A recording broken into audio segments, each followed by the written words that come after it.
2018 August மாதம் 28ஆம் தேதி தமிழ்நாட்டின் ஒரே தளபதியான முத்துவேல் கருணாநிதி ஸ்டாலின் அவர்கள் திராவிட முன்னேற்ற கழகத்தின் தலைவராக பதவிக்கு வந்தார். அவர் வந்த உடனே அந்த சந்திலிருந்து ஒருத்தர் வர்றாரு, நான் தான் அடுத்த முதலமைச்சர்னு. இன்னொரு பந்துலேருந்து ஒருத்தர் ஓடியாரு, நான் தான் அடுத்த முதலமைச்சர்னு. திடீர்னு சூப்பர் ஸ்டார் மண்டபத்தில் கூட்ட போட்டு வெற்றிடம் ஆயிடுச்சுங்கிறாரு. கட்சியே ஆரம்பிக்க மாட்டார் நினைச்ச உலக நாயகன் கட்சி ஆரம்பிச்சு நான் தான் முதலமைச்சருங்கிறாரு. சுத்தி வளைச்சு பார்த்தீங்கன்னா நாங்கள் தான் முதலமைச்சர்னு சொல்ற வருங்கால முதலமைச்சர்களாக அப்போ டிராஃபிக் ஜாம் பண்ற அளவுக்கு அவ்வளோ முதலமைச்சர்கள் வந்துட்டாங்க. ஸ்டாலினால் ஒன்றும் பண்ண முடியாது, அவருக்கு ஒன்றும் தெரியாது. நாங்கள் தான் சுத்தி சுத்தி வராங்க. இந்த நேரத்தில் நமது அருமை உதயநிதி அவர்கள் அவர் அமைதியாக தான் இருந்தார். அவர் என்ன பண்ணாரு, எங்க பாரு நம்ம அப்பா தலைவராக வந்திருக்கிறாரு, கலைஞர் இல்லை, இவ்வளோ பேர் கிளம்பி அவருக்கு எதிராக வந்திருக்கிறாங்க, அப்பா தனிமைப்படுத்தப்படுறார், தலைவர் தனிமைப்படுத்தப்படுறாருன்னு பார்த்துட்டு அவர் என்ன பண்ணார், வேடிக்கை பார்த்துக்கிட்டு இருக்க முடியாதுன்னு சொல்லி 2018 அப்போ இருக்கும்போது உள்ள வரார், 19 உள்ள வரார். வந்து நாமளும் பிரச்சாரத்துக்கு போகலாம் அப்படின்னு சொல்லி என்ன பண்றாரு, முதல்ல உள்ளாட்சி ஆண்டிப்பட்டி பக்கத்தில் உள்ளாட்சி பகுதிகளுக்கு போறார். அதற்கு பிற்பாடு நாடாளுமன்ற தேர்தலில் தலைவர் தளபதி ஒரு பக்கம் கிளம்பி போறாருங்க. இன்னொரு பக்கம் தமிழ்நாடு முழுக்க போறதுக்கு என்ன பண்றாரு, தலைவர் தனியாயிட்டார், நம்ம ஏதாவது செய்வோம்னு சொல்லி திரைத்துறையில் இருந்தவர் தன்னிச்சையா வந்தார், தற்செயலா வந்தார். வந்து அவர் ஒரு பக்கம் போறாரு, நாங்க யாருமே எதிர்பார்க்கல. தலைவர் இந்த பக்கத்துல போற பக்கம்லாம் எப்படி பிரம்மாண்டமான கூட்டம் வந்ததோ அதற்போல் இந்த பக்கம்லாம் அருமை உதயநிதி போகும்போது தமிழகம் முழுக்க அவ்வளவு பெரிய கூட்டம் வந்தது. 2 பேரும் தமிழ்நாடு சுத்தி சுத்தி சுத்தி நாடாளுமன்றத்தில் 39 தொகுதிகள் ஜெயிப்பதற்கு தலைவருக்கு பிற்பாடு பெரும் சக்தியாக உதயநிதி அன்னைக்கு அரசியல் உள்ள வந்துட்டார்ல. அப்படி போயிட முடியாது. ஒரு பெரிய அரசியல் குடும்பத்தில் இருக்கிறாரு, அவர் விருப்பப்பட்டு வரல, வந்தார், நம்ம ஏதாவது பண்ணணும் வந்தார், யாரும் எதிர்பார்க்கல, வந்தாச்சு. மரம் அமைதியை விரும்பினாலும் காற்று அதை விட்டு வைப்பதில்லைங்கிற மாதிரி ஒரு புகழ்பெற்ற அரசியல் குடும்பத்திலிருந்து வந்தவர் சற்றுன்னு ஓய்வு எடுத்துட முடியாது. என்ன பண்ணாங்க, வெற்றி பெற்றதுக்கு பிற்பாடு வெற்றி பெற்ற நாடாளுமன்ற உறுப்பினர்கள், மாவட்ட செயலாளர்கள், அப்புறம் கட்சி பொறுப்பாளர்கள், தொண்டர்லாம் என்ன பண்ணாங்க, உதயநிதி வந்தா எங்களுக்கு கூட்டம் வருது, நிறைய பேர் வராங்க, அதனால இனி எங்க போனாலும் உதயநிதி அவர்கள் எங்களுக்கு அனுப்புங்கன்னு சொல்லி கேட்டதனால் உள்ள இழுக்கப்பட்டார் உதயநிதி அரசியலுக்குள்ள. அவர் விரும்பி வரல, தலைவரோ குடும்பம் சார்ந்தோ அவர் உள்ள தள்ளல, தொண்டர்கள் பிடிச்சு இழுத்தாங்க. மக்கள் செல்வாக்கு உதயநிதிக்கு இருக்குன்னு சொல்லி உள்ள வந்தார்ல. வந்து என்ன பண்ணாரு, வந்து பிரச்சாரம் முடிஞ்சு வெற்றி பெற்றதுக்கு பிற்பாடு அவருக்கு சும்மா கொடுக்க முடியாது, ஏதாவது போஸ்டிங் கொடுங்கன்னு தொண்டர்கள்லாம் சொன்னதுனால இளைஞரணி செயலாளர் பதவி அப்படிதான் உள்ள வந்தாரு. எனக்கே திராவிட முன்னேற்ற கழக இளைஞரணி செயலாளர் அப்படிங்கிற பொறுப்பு இப்படி ஒன்று இருக்குது அப்படிங்கிறது அவர் வந்ததுக்கு பிற்பாடு தான் எனக்கு தெரிய ஆரம்பிச்சது. அவர் வந்து பொறுப்பேற்றதற்கு பிற்பாடுங்க 1 2 இல்ல, பல்வேறு விஷயங்கள்ல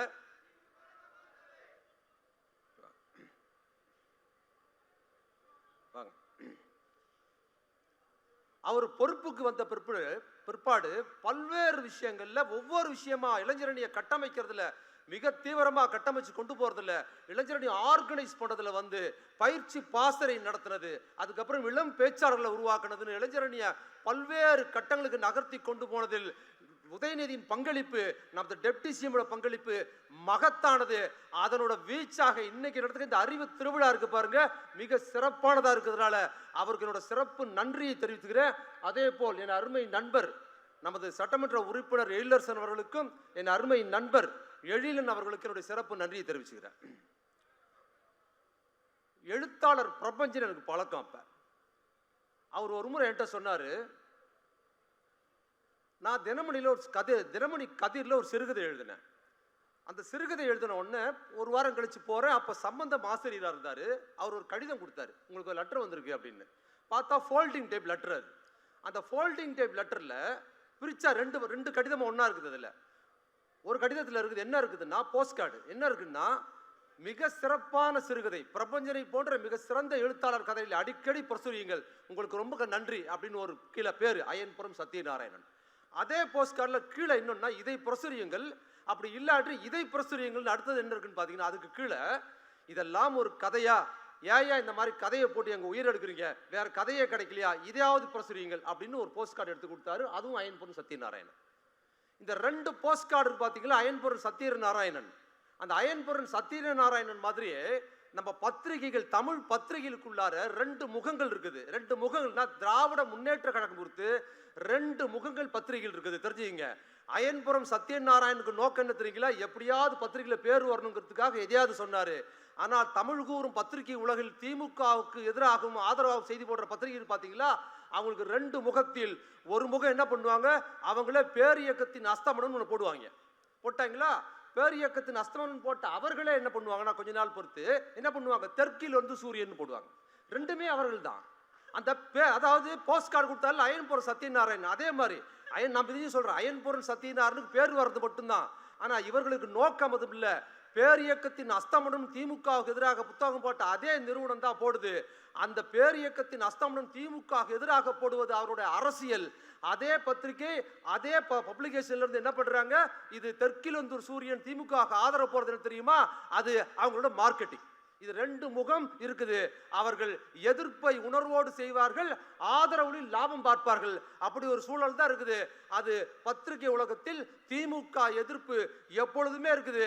அவர்கள் திமுகவை ஆதரிப்பதில் திமுக லாபம் வருவதில்லை, அவர்களுக்கு தான் லாபம் வருது.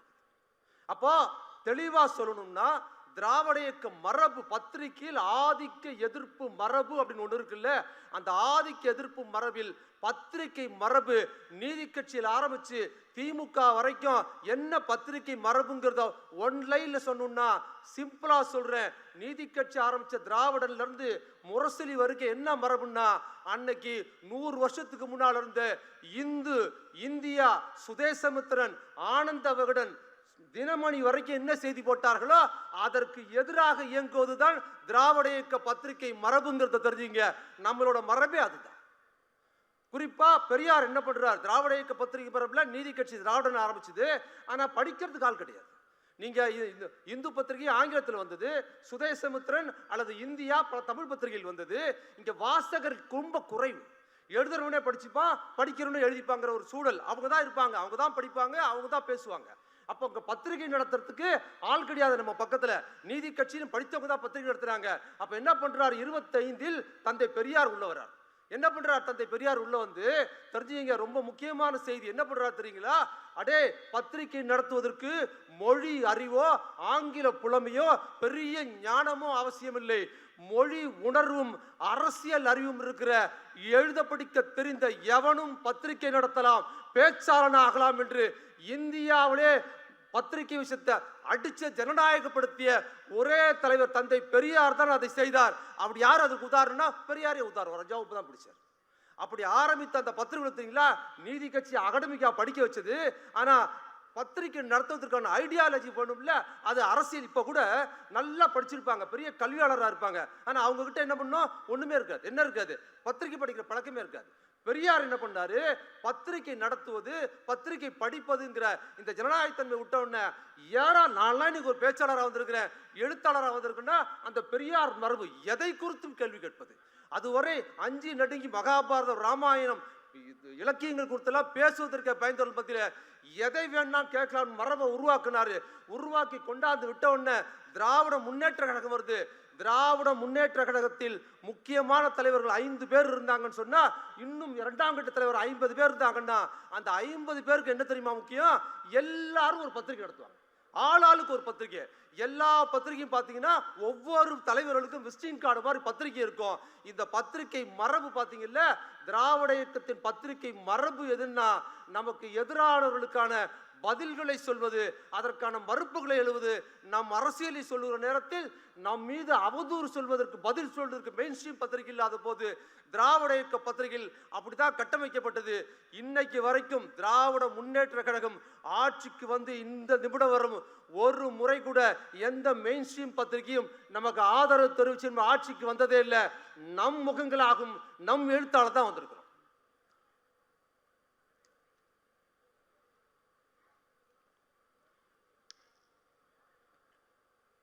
கும்பிடுறஞ்சாமி என்கிற அடிமை தமிழையும், நமஸ்காரம் என்கிற ஆதிக்க சமஸ்கிருதி ஒழிச்சு வணக்கம் என்கிற சுயமரியாதை மிக்க சொல்லை அறிமுகப்படுத்தியது, பிரபலப்படுத்தியது பெரியார் இயக்கம், அண்ணா, கலைஞர் தலைமையிலான திராவிட முன்னேற்ற கழகம்.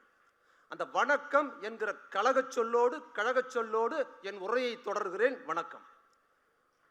இந்த வணக்கம்ங்கிறது ஏன் இப்ப நடுவுல சொல்றேன், ஒண்ணு தெரிஞ்சுங்க. தமிழ்நாட்டின் அரசியலை ரெண்டே சொல்லல, 2000 ஆண்டு கால அரசியலை வரலாறை இந்த 2 சொல்லே சொல்லிடலாம். ஒரு சொல் என்னது? கும்புறஞ்சாமி. இன்னொரு சொல் என்னது? நமஸ்கார். இந்த 2 சொல்லு 2000 வருஷத்தை சொல்லிடலாம். இந்த கும்புறஞ்சாமிங்கிறது யார் சொல்லுவாங்க அப்படின்னு பாத்தீங்கன்னா, கும்பிடுறங்கா சாமிங்கிற சொல்ல மிக ஒடுக்கப்பட்ட, பின்தங்கிய, தாழ்த்தப்பட்ட சமுதாயத்தை சேர்ந்தவர்கள் ஆதிக்க ஜாதியை பார்த்தால் கும்பிடுற சாமின்னு சொல்லணும். ஆதிக்க ஜாதிக்காரர் என்ன பேசுவாங்க? அவங்களுக்குள்ள நமஸ்காரம் பேசிப்பாங்க. நல்லா தெரிஞ்சுங்க, ஆதிக்க ஜாதி என்பதில் மிக பிற்படுத்தப்பட்டவர் வரமாட்டாங்க. அவர்கள் ஆதிக்க ஜாதியா இருந்தா மிக பிற்படுத்தப்பட்டவர் கிடையாது. அப்ப ஆதிக்க ஜாதினா யார் அப்படின்னா தெளிவா புரிஞ்சுக்கணும். ஆதிக்க ஜாதி என்றால் யார் என்றால், தங்கள் குடும்பத்துக்குள்ளார யாரெல்லாம் கல்யாணம் முதல் கருமாதி வரை பார்ப்பன புரோகிதத்தை வைத்து நடத்துகிறார்களோ அவர்கள் தான் ஆதிக்க ஜாதி. மற்றவர்கள் ஆதிக்க ஜாதி கிடையாது. அப்ப அந்த ஆதிக்க ஜாதி மனோபாவத்தில் இருக்கிறவர்கள் நமஸ்காரம்ங்கிற சொல்லதான் பயன்படுத்துவாங்க. இன்னும் சரியா சொல்லணும்னா, இறந்தவர்களை யாரெல்லாம் எரிக்கிற பழக்கம் கொண்டவர்களோ அவர்களெல்லாம் ஆதிக்க ஜாதியாக இருக்கிறார்கள். இந்த அடையாளம் இருக்குது. ஆதிக்க ஜாதிக்காரர்கள் ஒருவரோடு ஒருவர் பார்த்து கொள்ளும் போது, ஒருவர் முகண்ணன் பேசிக் கொள்ளும் போது என்ன பண்ணுவாங்கன்னா, நமஸ்காரம் நமஸ்காரம் நமஸ்காரம் நமஸ்காரம் பிள்ளைவாள் நமஸ்காரம் அப்படின்னு பேசிப்பாங்க. இந்த பக்கத்துல கும்பிடுறஞ்சாமி அவங்கள பார்த்தாதான் சொல்லணும். அப்ப என்ன பண்ணுது? உள்ள பெரியார் என்ட்ரி ஆகுறாரு. நல்லா தெரிஞ்சுங்க, தமிழ்நாட்டின் ஒரே ஸ்டார் என்றால் அதை தந்தை பெரியார் ஒருவர் தான் ஸ்டார். நல்லா தெரிஞ்சுங்க. 147 வயதாகுது பெரியாருக்கு. அந்த 147 வயதான பெரியாருக்கு நான் அல்ல, இந்த இளைஞர் அணி அல்ல, இந்த கல்லூரியில் படிக்கிற மாணவர்கள் கூட அவருக்கு பூமர் அங்கிள் தான். அவர்கிட்டயே நெருங்க முடியாது. அவ்வளோ பெரிய நவீனமான தலைவர் அவரு. உள்ள நிறையிறாரு. கும்பிடுறஞ்சாமி இந்த பக்கம் நமஸ்காரம். ரெண்டுத்தையும் பிளந்துக்கிட்டு பெரியார் சார், என்னடா கும்பிடுறஞ்சாமி, அவனை பார்த்து நீ எதுக்கு கும்பிடுற? துண்டை எடுத்தியா? தோல்ல இருக்கு துண்டை எடுத்தியா? இடுப்புல கட்டுறன்னு சொல்லி துண்டை ஒருவி தோல்ல போட்டு, நீ எவனை பார்த்தாலும் இனி கும்பிடுறஞ்சல்ல சொல்லாது, எவனை பார்த்தாலும் வணக்கம்னு மட்டும்தான் சொல்லணும், கும்பிடுற சாமின்னு சொல்லக்கூடாதுன்னு இந்த மக்களை என்ன பண்ணாரு? வணக்கம்ங்கிற சொல்ல கொண்டு வந்தாரு. அந்த பக்கத்தில் என்ன பண்ணாரு? அது என்ன? நமஸ்காரம் பலகாரம். இனி நமஸ்காரம்லாம் சொல்லக்கூடாது, நீ யாரை பார்த்தாலும் வணக்கம்னு மட்டும்தான் சொல்லணும். அந்த பக்கத்தில் கலகம் பண்ணாரு. என் அருமை தோழர்களே, நல்லா தெரிஞ்சுங்க, இன்னைக்கு நாம் பேசுகிற வணக்கம்ங்கிற சொல் இருக்குல்ல, இந்த வணக்கம்ங்கிற சொல்லுக்கு எத்தனை பேர் ரத்தம் சிந்திருக்காரு தெரியுங்களா? இந்த வணக்கத்தை புழக்கத்தில் கொண்டு வரணும். ஒரு பக்கம் கும்பிடுற சாமி தான் இருக்குது, ஒரு பக்கம் நமஸ்காரம் தான் இருக்குது. அப்ப வணக்கங்கிற புது சொல்லை கொண்டு வராங்க. அப்ப என்ன பண்ணுன்னா, பழக்கப்படுத்தணும்னு சொல்லி திமுக தொண்டர்கள் ஒவ்வொரு வீதிகளிலும், சென்னையிலையும் மற்ற ஊர்களிலையும், தேனி, மதுரை, எல்லா ஊர் நகரங்கள்லையும் ரோட்ல ஒரு துணிக்கடை பொம்மை மாதிரி ரோட்ல நின்றுக்கிட்டு போற வரவங்க யாருன்னே தெரியாது, அவங்க முன்னால வணக்கம் வணக்கம் வணக்கம் கையெடுத்து கும்பிட்டுக்கிட்டே இருப்பாங்க. போற வரவன எல்லாம் யாரா அவன் பைத்தியக்காரன், போற வரல என்னை பார்த்து வணக்கம் சொல்றான்னு சொல்லி கேவலப்படுத்துறது. ஆதிக்க ஜாதி சேர்ந்தவன், ஏண்டா நீ என்ன ஜாதி, என்னைய பார்த்து வணக்கம்னு சொல்றியா அப்படின்னு மண்டையை உடைச்சு ரத்தம் சிந்தி இருக்குன்னு தெரிஞ்சுங்க.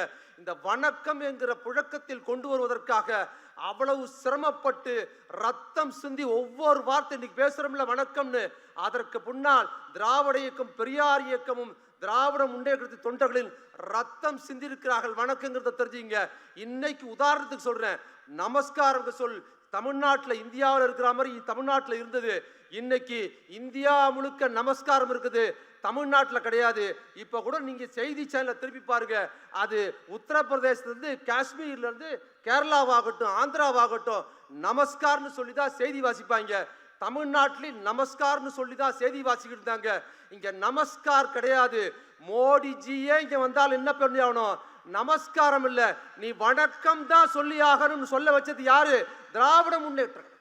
அப்ப அந்த வணக்கம்ங்கிற சொல்லுக்கு பின்னால் தெரிஞ்சுங்க, நாம் உடுத்துகிற உடை, உண்ணுகிற உணவு, நம்மளோட வாழ்க்கை தரம் மட்டும் இல்ல, பேசுகிற வார்த்தை, ஒவ்வொரு அரிசிக்கு பின்னாலும் அவர்களின் பெயர் எழுதப்பட்டிருக்குன்னு சொல்ற மாதிரி நம்மளோட வாழ்வில் ஒவ்வொரு அடியிலும் திராவிட இயக்கத்தின், திராவிட முன்னேற்ற கழகம், பெரியார் நீதி கட்சியின் பெயர் எழுதப்பட்டிருக்கிறத தெரிஞ்சுங்க. வணக்கத்துக்கு பின்னால் அப்படி ஒரு ஆதிக்கத்துக்கு எதிரான ஆலம்பரம் தலைப்பு கொடுத்திருக்காங்கல்ல, திராவிட முன்னேற்ற கழகம் எப்படி ஆதிக்கத்துக்கு எதிரான ஆலம்பரம் ஆகுது? அது சொல்லி நான் முடிச்சுக்கிறேன். எப்படி ஆதிக்கத்துக்கு எதிரான ஆலம்பரம் வந்தது? 75 ஆண்டுகள் ஆகுது.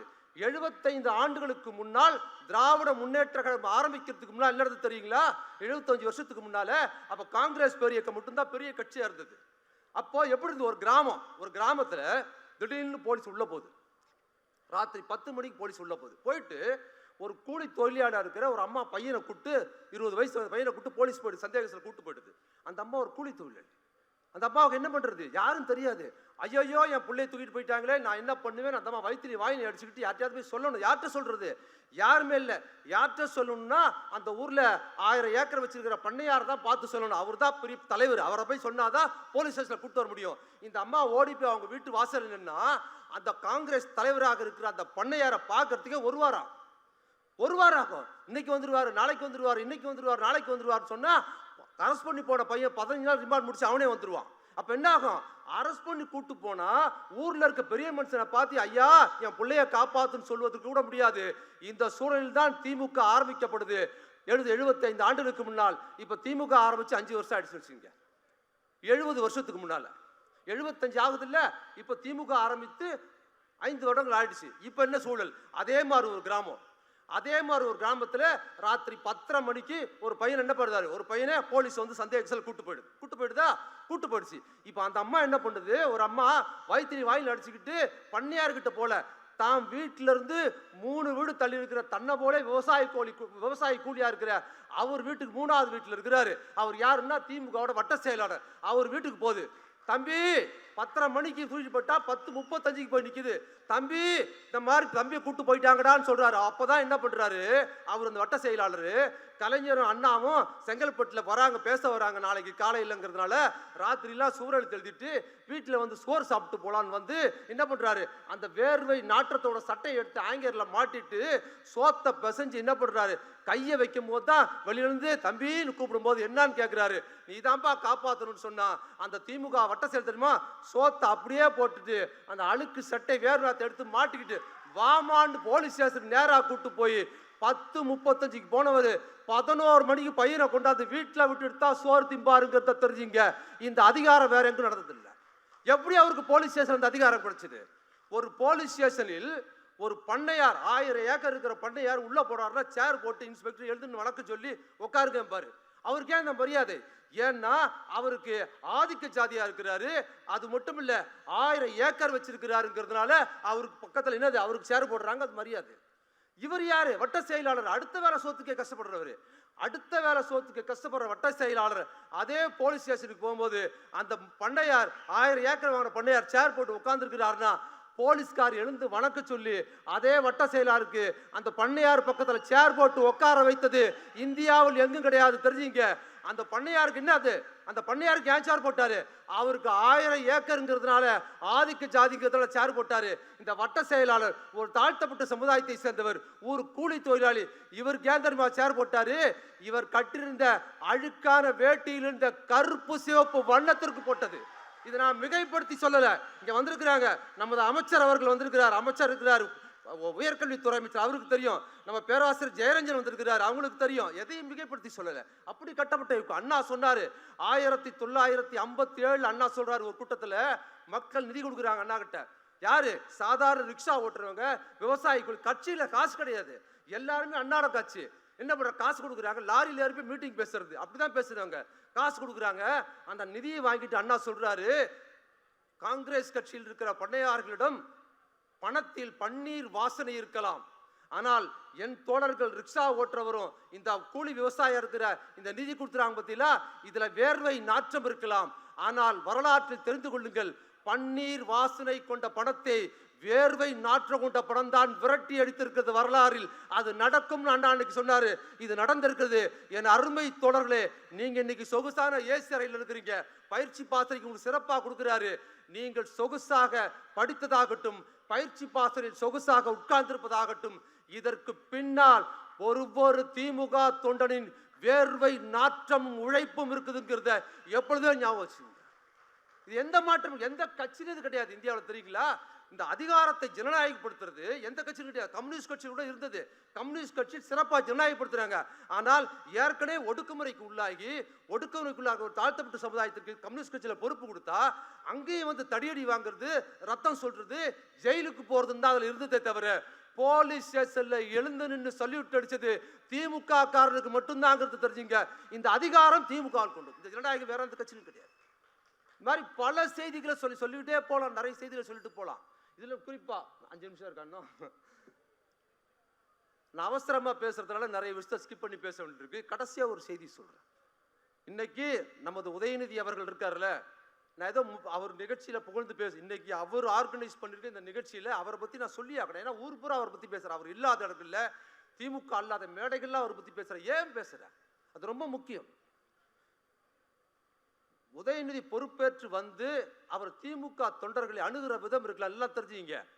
வெற்றியின் சோர்ஸ் எப்படி நான் சொன்னாம 2019 நாடாளுமன்ற தேர்தலில் கைகோர்த்து தலைவரோட போனாரு. என்ன பண்ணார் உதயநிதி, என்ன பண்ணார் உதயநிதினு கேட்குறீங்கல்ல. கைகோர்த்து போய் வெற்றி சோர்ஸுக்கு இருந்தாரு.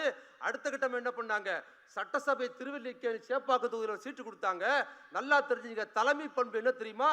சீட்டு கொடுத்தப்போ 2019 சீட்டு இல்லாத போது, எந்த பொறுப்பும் இல்லாத போது எப்படி தமிழ்நாடு முழுக்க வெற்றிக்கு பயன்பட்டாரோ, தனக்கு சீட்டு கொடுத்த திருவல்லிக்கேணி தொகுதியில் சீட்டு கொடுத்த போது கூட ஐயோ எனக்கு சீட்டு கொடுத்துட்டாங்களே, நான் எப்படியாவது என் தொகுதியில் ஜெயிச்சோன்னு உதயநிதி ஒரு நாள் கூட பிரச்சாரம் பண்ணலை. தனக்கு சீட்டு கொடுத்த திருவல்லிக்கேணி தேப்பாக்கம் தொகுதியில் ஒரே ஒரு நாள் தான் பிரச்சாரம் செய்தார். மாறாக தமிழ்நாடு முழுக்க பிரச்சாரம் செய்து திராவிட முன்னேற்ற என் வெற்றியை விடவும் கட்சியின் வெற்றி முக்கியம், எல்லோரும் ஜெயிக்கணும்னு தமிழ்நாடு முழுக்க சுற்றுலா பண்ணி ஜெயிக்க வச்சுட்டு கடைசி நாளில் தான் அந்த தொகுதியில் போய் பிரச்சாரம் பண்ணாரு. அந்த பண்பு அவரோட சிறப்பு. அதுக்கப்புறம் எப்படி தெரியுமா வீடு வீடா போய் பேசினாரு. வெற்றி பெற்றதற்கு பிற்பாடு வீடு வீடா போய் நன்றி தெரிவிச்சாருங்கிறது அவரோட சிறப்பு. அவரோட அணுகுகிற விதம் ரொம்ப எளிமையான அணுகுகிற விதம். நல்லா தெரிஞ்சுங்க. வாரிசு அரசியல், வாரிசு அரசியல்னு சொல்றாங்க. தன் தந்தையும் மகனுமாக ஒன்று சேர்ந்து தெரிஞ்சுங்க. 2019 முதல் தேர்தலை தலைவராக பொறுப்பேற்று தளபதி முதல் எதிர்கொண்டாரு. கட்சிக்குள்ள வந்த உதயநிதி அவர்களுக்கும் அதான் முதல். அப்பாவும் மகனும் ஒன்று சேர்ந்து நாடாளுமன்ற தேர்தல் ஆரம்பிச்சு உள்ளாட்சி தேர்தல், அதுக்கப்புறம் இடைத்தேர்தல், சட்டசபை தேர்தல், அதுக்கப்புறம் தொடர்ந்து 2 பேருக்கு சொல்ற பொறுப்புக்கு வந்ததிலிருந்து இதுவரை தோல்வியே அடைந்ததில்லை. 2 பேருக்குமே கலைஞர் ஆட்சியோட கிடையாது, தோல்வியே அடைந்ததில்லை. தெரிஞ்சுங்க என்ன பண்ணார் உதயநிதி? தன் தந்தையோடு சேர்ந்து 10 ஆண்டுகள் ஆட்சியில் இல்லாத திமுகவை அரியணையில் ஏற்றிருக்கிறார் உதயநிதிங்கிறத தெரிஞ்சுங்க. நான் மிகைப்படுத்தி சொல்லல. போராடம்ல ஒரு செங்கல் தமிழ்நாட்டில் ஜெயலலிதா ஆட்சியில் இருக்கும்போது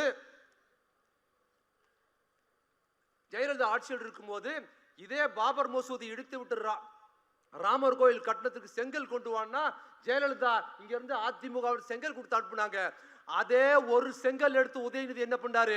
அதே பாஜகவுக்கு காப்படிச்சாரு. பாத்தீங்களா? அதுதான் உதயநிதி. அவரோட சனாதன எதிர்ப்பு எதற்கும் உதயநிதிக்கு பயம்ங்கிறதே கிடையாது. எனக்கு தெரிஞ்ச வரைக்கும் எவ்வளவோ நெருக்கடி. இன்னும் சொல்ல போனா சனாதன எதிர்ப்பில் கூட்டம் நடத்துறாங்க பாத்தீங்களா, அவங்களோட விட்டு யாருமே கூட இல்ல. கட்சியில் கூட எனக்கு தெரிஞ்சு அவர் தனியா தான் நின்றாரு. வேற யாரா இருந்தா விட்டுட்டு ஓடி இருப்பாங்க. நானா இருந்தான்னு வச்சுங்களேன், இவ்வளவு எதிர்ப்புலாம் சமாளிக்க முடியாது. எவ்வளோ, அதாவது இழப்பதற்கு ஏராளமான கட்சி பொறுப்பு இருக்குது, மாபெரும் கட்சி இருக்குது, எதை வேணுமாலும் பண்ணுவாங்க. சொன்னதுதான், நான் தவறா எதுவும் சொல்லல. உன்னால ஆனதை பார்த்துக்கிட்டாரு. யாரோட பேரை நம்ம எழிலன் சொன்னார்ல, என்ன சொன்னார் எழிலன்? கலைஞர் அப்படிக்கு வந்து சனாத்துக்கு எதிராக பேசுறப்போ ஒரு சாமியார் என்ன சொன்னா, தலையை வெட்டிடுவேன், தலையை சீருவேன், கலைஞர் தலையை சீருவேன் சொன்னப்போ பத்திரிகையாளர் கேட்டாங்க கலைஞர்கிட்ட, உங்க தலையை ஒரு சாமியார் சீவன் சொல்லுவான்னு.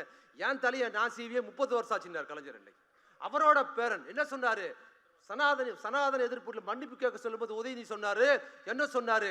மன்னிப்பு கேட்பதற்கு நான் சவர்காரின் பேரன் இல்லடா, பெரியாரின் பேரன் என்றார். பாத்தீங்களா? அதற்கா அந்த துணிச்சல், அந்த நேர்மை, அந்த எளிமை, சரசரன்னு ஒரு கிராப் வளர்ந்துகிட்டே போவதற்கு அது ஒரு முக்கிய காரணம். பயிற்சி பாசறை நடத்துவதனால் எந்த பெரிய கட்சியின் செல்வாக்கு உயர்த்த போதில்லை.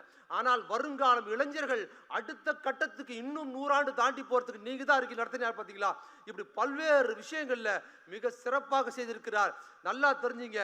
கண்ணு கட்டின தூரம் கலைஞர் ஆட்சியில் கூட நம்ம ஜெயிப்போமா தோப்பமா இருந்தது. கூட்டணிக்கு கூட கலைஞர் கூட்டணி கட்சிகளை கூப்பிட்டுக்கிட்டே இருந்தாரு. இன்னைக்கு தலைவர் பதவியேற்று 19 வந்ததிலிருந்து இன்னைக்கு வரைக்கும் ஒரு கட்சியை கூட கூட்டணிக்கு வாங்கன்னு அவர் கூப்பிட்டதே கிடையாது. மாறாக கூட்டணிக்கு நாங்க வரோம்னு கேட்கிற ஒரு முறையை மாற்றிருக்கிறார். இந்த இப்ப சொல்றேன், கண்ணு கெட்டின தூரம் வரைக்கும் திமுகவுக்கு எதிரிகளே இல்லை. இந்த 4.5 ஆட்சி நான் மிகைப்படுத்தி சொல்றேன். யாரோ போன சட்டசபை தேர்தலில் 20 டோக்கன் நான் தான் அடுத்த முதலமைச்சரிச்சு, அந்த நடிகர் இந்த நடிகர் எல்லாம் இப்ப இந்த பக்கம் கண்ணு கட்டின தூரம் யாருமே இல்லை. அண்ணா திமுக நீ வருவியா நான் வருவியான்னு பாஜக போட்டி போடுது, யாருமே இல்லை. தெரிஞ்சுங்க, பாஜக முதல் பனையூர் வரை விரட்டி அடிப்பதற்கு தந்தையும் மகனும் இறங்கி வராங்க. நல்லா தெரிஞ்சுங்க. இப்போ நம்ம கையில இதுவரைக்கும் இல்லாத இன்னொரு பிளஸ் இருக்கு. போன சட்டசபை தேர்தல் இல்லாத ஒரு பிளஸ் நாடாளுமன்றத்தில் பிளஸ் என்ன தெரியுமா? நம்மளோடவும் தாண்டி அது நிக்குதுன்னு தெரியுமா? இந்த 4.5 ஆண்டு ஆட்சியில் தலைவர் தளபதி போட்ட நல திட்டங்கள் ஒரு கதாநாயகனை போல் ஸ்டாரை போல் பிரம்மாண்டமா நிக்குது. தெரிஞ்சுங்க. நான் தமிழ்நாடு முழுக்க போறேன். பெண்கள் இவன் சொல்றான்ல, இப்ப எழிலன் கூட அழகா சொன்னாரு, அந்த பசங்க வரானுங்கள படையூர்ல போய் அடிமையா எடுக்கிற பசங்க ரொம்ப மோசமா பேசுறானுங்கல்ல, நீங்க அந்த பசங்களுக்கு ஓட்டு கூட கிடையாது. நிறைய பேருக்கு அந்த பசங்களை நெருக்கி ஓட்டுக்கு பேட்டி எடுக்கிறாங்க திமுகவுக்கு எதிரா. அவங்க அம்மா கிட்ட போய் கேட்டுப்பாரு, அந்த தாயின் ஓட்டு திமுகவுக்கு தான். அவங்க மகளிர் உதவி வாங்குறாங்க. பெண்கள், பாஜக குடும்பத்து பெண்கள், பாமக குடும்பத்து பெண்கள், அதிமுக குடும்பத்து பெண்கள், இந்த திமுக அரசில் திமுக குடும்பத்து பெண்களை விடவும் மற்ற கட்சியின் குடும்பத்து பெண்கள் அதிக நன்மை அடைந்திருக்கிறார்கள். கண்ணு கட்டின தூரம் ஒரு பயிலும் கிடையாது. இவனுக்கு என்ன பண்றாங்க? மடை மாற்ற விரும்புகிறார்கள். எப்பொழுதுமே திமுக நேர ஒரு விஷயம், அதை சொல்லி முடிக்கிறேன். நாம் எதிர்கட்சியா இருக்கும் போது நாம் ஆளுங்கட்சி ஊழலை அம்பலப்படுத்த கூடாதுங்கிறதுக்காக அவதூறு சொல்லுவாங்க. என்னது முரசொலி இடம், பஞ்சமி இடம், அதுக்கப்புறம் என்னது ஸ்டாலின் வந்து மிசாவில் கைதாவல, அதுக்கு நம்ம விலை கொடுத்துக்கிட்டே இருப்போம். ஊழல் அப்படியே நிற்கும். இப்போ ஆளுங்கட்சி என்ன பண்றாங்க? நம்ம ஆளுங்கட்சி என்ன பண்றது தெரியுமா? நம்ம 4.5 ஆண்டு சாதனைகளை சொல்லக்கூடாது மக்கள் மத்தியிலங்கிறதுனால ஏதாவது அவதூறு எவன் வந்தாலும் கிளப்பி விடுறான். அந்த அவதூறுகளுக்கு பதில் சொல்வதே நமக்கு வேலையா இருக்குது. என் அருமை தம்பிகளே, உங்களை நான் கேட்டுக்கிறது என்ன தெரியுமா? இந்த அவதூறு பசங்களை எல்லாம் பொருட்படுத்தாதீங்க. 4.5 ஆண்டு ஆட்சியின் சாதனை பிரம்மாண்டமா நிக்குது. வெற்றியை தலைவர் பயங்கரமா ரெடி பண்ணி வச்சுட்டாரு. அதோடு பயணித்து ஒவ்வொரு இடத்துலையும் போய் நம்ம சொல்லி கொடுத்தோன்னு வச்சுங்க, அடிச்சு தூள் கிளப்பலாம். நமக்கு எதிராக ஒரு கூட்டணி அமைச்சாலும் எதுவும் பண்ண முடியாது. ஆனா ஆபத்தான ஒரு கூட்டணி இருக்கு. அது என்ன தெரியுமா? அதிமுக, பாஜக இவர்களோடு இந்த கூட்டணி பனையூர் அவன் மொத்த பையன் ஒன்று சேர்ந்தாலும் தளபதி திட்டத்துக்கு முன்னால் நெருங்க முடியாது. ஆனா வேறு ஒரு கூட்டணி, ஆபத்தான கூட்டணி இருக்க தெரியுமா? பாஜக, அதிமுக போன்ற இந்த கும்பல்களுக்கு ஆதரவாக தேர்தல் ஆணையம் ஒரு கூட்டணியை வைத்திருக்கிறது. தம்பிகளே, அந்த தேர்தல் ஆணையத்தின் சதியை நாம் திட்டமிட்டு கவனமாக முறியடித்தால் ஒரு பயம் வர முடியாது. நான் களத்தில் சந்திப்போம். அதை சொல்லி முடிக்கிறேன். இதுவரை திமுக வெற்றி பெற்ற இடங்களில் இதுவரை இல்லாத ஒரு மாபெரும் வெற்றியாக வருகிற சட்டசபை தேர்தல் இருக்கும். வாய்ப்புக்கு நன்றி, வணக்கம்.